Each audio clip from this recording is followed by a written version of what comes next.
ஐயா, எனக்கு இந்த பாலிடிக்ஸை பற்றி 0.1% கூட நாலேஜ் கிடையாது. எனக்கு இந்த அரசியலில் பெரிய சந்தேகங்கள் இருக்குது. அதை மட்டும் கேட்குறேன்.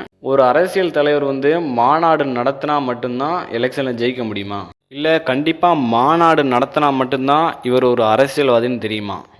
எதுக்கோ காசை வீணாக செலவழிக்கிறீங்க. அந்த வீண் செலவை நிறுத்திட்டு உங்கள் கட்சிக்கு நீங்கள் தனியாக ஒரு வெப்சைட்டை உருவாக்கலாம். அந்த வெப்சைட்டில் மாநாடை நடத்தலாம்.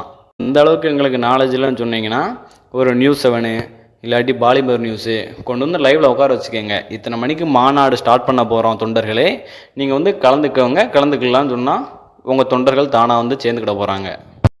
அப்படிலாம் பண்ண முடியாது. கூட்ட நெரிசலில் ஒரு 40 பேர் சாகணும், ஒரு 2 பேர் ஆக்சிடெண்ட் ஆகணும், அதுக்கு பேர் தான் மாநாடுனீங்கன்னா ஒன்றுமே பண்ண முடியாது. ஸோ இன்றைக்கி டிவிகே மாநாட்டில் நடந்து போச்சு.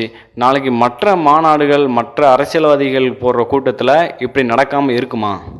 போடுங்க, டிஜிட்டல் மாநாடுன்னு போடுங்க, இல்லாட்டி உங்கள் சொந்த சேனலில் போடுங்க, யூடியூப்பில் போடுங்க, கோடிக்கணக்கானவர் கண்டிப்பாக பார்க்கலாம். மாநாடும் நடந்த மாதிரி ஆச்சு, மக்களுக்கும் எந்த பாதிப்பும் இல்லாத மாதிரி ஆச்சு.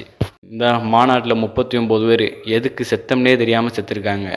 இதை நினைக்கும் போதே கொஞ்சமாக சங்கட்டமாக இருக்கா இல்லையா?